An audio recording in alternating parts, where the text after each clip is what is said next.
So guys, let's understand how am I supposed to record the accounting entry in case of forfeiture of shares. What is forfeiture? Cancellation of shares. So what is cancellation? Basically, if the shareholder, after got the allotment of shares, failed to pay the allotment money or call money to the company on called up value, then that shares can be cancelled by the management of the company.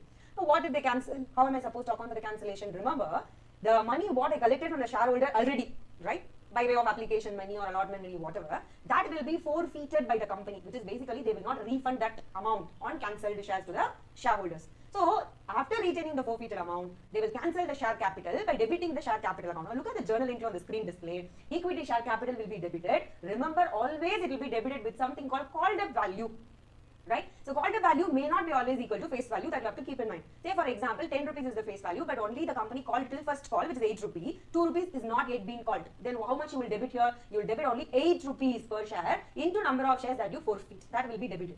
Then what is one more debit I've taken? Securities premium. Remember, the share can be issued at par or at premium. If it is issued at par, then no need to bother about the securities premium account debit. If it is issued at a premium, and remember one more condition, issued at premium and the premium becomes due but not received by the company. The very important point to remember is not received by the company. If the premium becomes due and it has been received by the company, please do not debit securities premium account. Only in case of non-receipt of securities premium amount, here this particular account gets debited.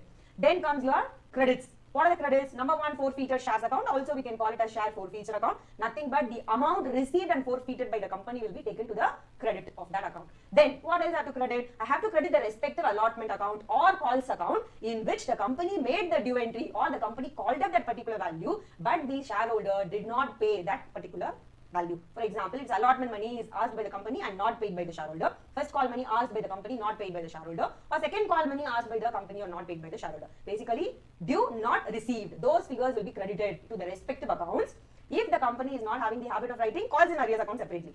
What if we book all the arrears in separate account called calls and arrears? Then please credit the calls and arrears instead of taking share allotment or first call. If you look at the screen, you'll have the entry, credit to share forfeiture account, then to share allotment or share for second final call, or instead of allotment and calls, you can straight away credit the calls and arrears account if you have the habit of using calls and arrears in the respective entries. Got it? Thank you.